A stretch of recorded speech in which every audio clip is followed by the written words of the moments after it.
Jadi bukan kasih 100 dapat 700, yang begitu itu penjudi itu.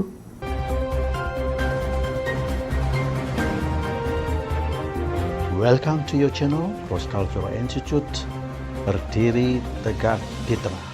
Assalamualaikum warahmatullahi wabarakatuh. Bismillah, alhamdulillah.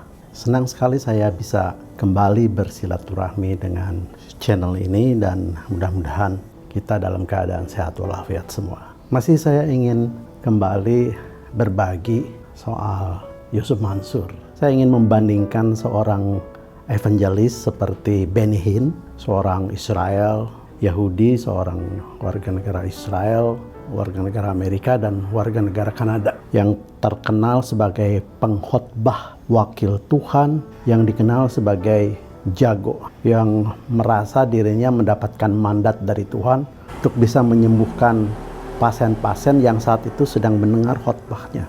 But when the Lord talks to me, I obey Him. It's just that simple. There's nothing more to it. My God, are you ready, guys? Fire! Take it! Pick him up! Yeah, brother! Yeah!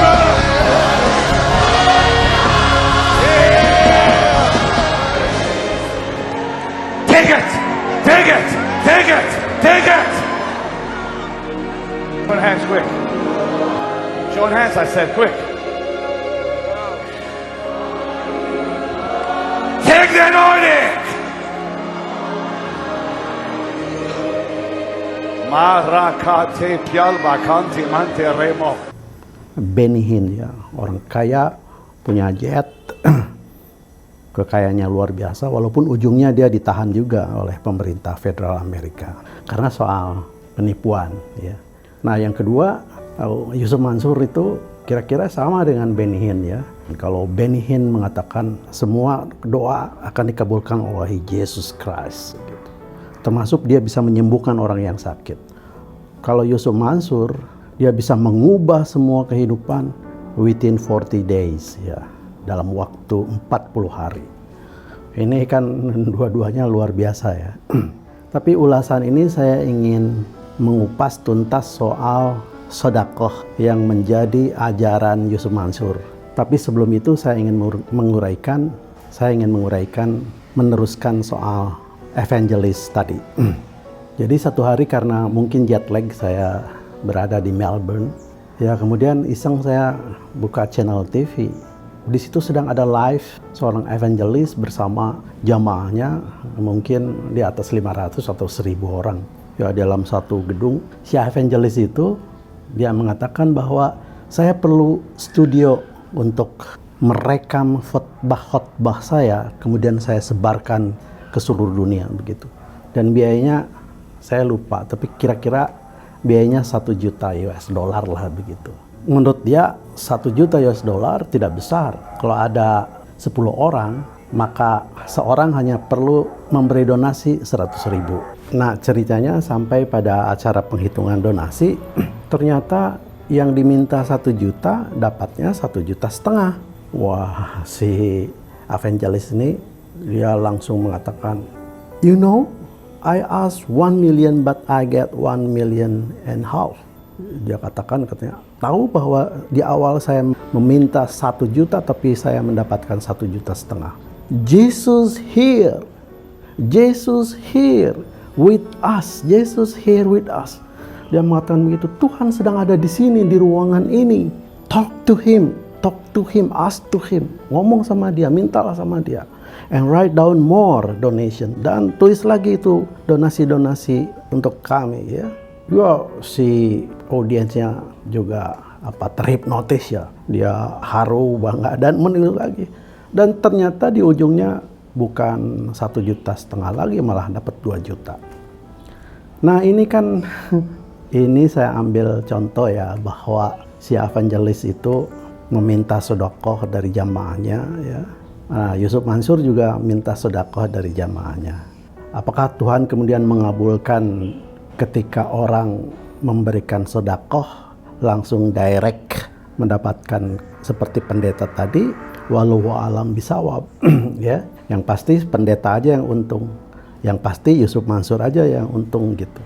Jamaah si pendeta walaupun jamaah Yusuf Mansur, ya walau alam kalau dia itu mendapatkan seperti itu.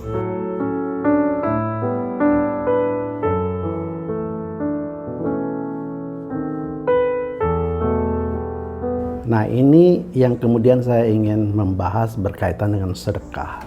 Saudara-saudara yang saya cintai ya, sedekah itu di dalam konsep Islam, apa yang saya pahami seperti ini. Jadi di dalam kehidupan manusia itu, ternyata dalam kehidupan manusia itu sebenarnya lebih kepada competition ya, persaingan di antara kita semua. Dan yang berkemampuan bersaing, dia mendapatkan yang banyak, dan yang tidak, yang lemah ya jadilah termarginalkan menjadi kelompok-kelompok miskin. Nah, disitulah Islam sebagai rahmatan lil alamin kemudian mempunyai konsep zakat, sedekah, infak dan lain sebagainya ya, termasuk kifarat. Tujuannya ditujukan untuk membantu ansih orang miskin, orang yang melarat, orang yang lemah, orang yang tidak berkemampuan. Itu semua zakat untuk orang yang miskin, ya.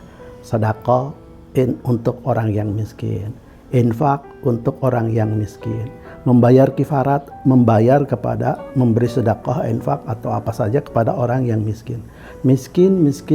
Ini semua untuk membangun ya masyarakat yang sejahtera sebenarnya, supaya keseimbangannya tidak jomplang antara the have and the have not. Begitu. Ini konsep Islam. Jadi ada social being di situ ya, kebersamaan sosial. Nah, itu diajarkan di dalam Islam. Nah, tapi kemudian di dalam sedekah itu diiming-imingi dengan 700 kali mendapatkan imbal balik ya dari Allah pada mereka yang memberikan sedekah. Sebenarnya bukan imbal balik langsung kepada muzaki, kepada para pemberi sedekah. Misalnya saya ngasih 100 dapat 700 langsung, tidak seperti itu ya.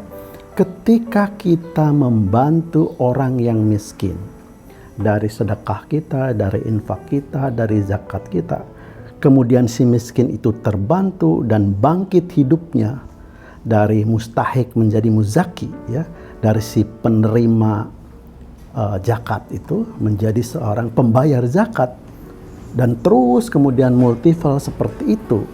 Itulah yang kemudian kita sebut dengan multiple effect yang melahirkan kemakmuran dan kesejahteraan bersama. Itulah yang kita sebut dengan pahala berlipat-lipat hingga 700 kali.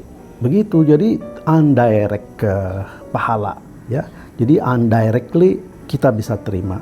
Jadi tidak langsung pasang 100 dapat 700 ya. Jadi sedekah itu begitu, ada multiple effect yang melahirkan dampak sosial lainnya, yang melahirkan seseorang yang tidak mampu menjadi mampu, seseorang penerima menjadi pemberi. Itu. Jadi bukan kasih 100 dapat 700 yang begitu, itu penjudi itu. Ya. Penjudi, apalagi harus diniati dengan lillahi ta'ala untuk mendapatkan ridho dari Allah. Jadi tidak ada itu pikiran-pikiran, harusnya dihilangkan itu pikiran-pikiran kalau kita memberi dapat 700. Itu keliru cara berpikir seperti itu ya, dihilangkan. Niatkan yang ikhlas, niatkan yang mencari ridho dari Allah Subhanahu wa taala ya. Kemudian memberi dengan penuh kasih sayang kepada siapa saja yang perlu kita bantu, supaya dia itu bangkit dari seorang mustahik menjadi seorang muzaki ya. Jangan berpikiran memberikan sedekah itu dengan konsep judi ya, pasang 100 dapat 700 ya, itu keliru sekali. Nah, quote and quote khusus tentang sedekah. Nah, sedekah ini sebenarnya bisa diwajibkan kepada setiap orang karena berbagai perilakunya banyak. Karena sedekah itu bukan hanya memberikan harta dari agnia kepada fakir miskin, dari yang kaya kepada yang miskin. Tersenyum saja itu menjadi bagian daripada sedekah.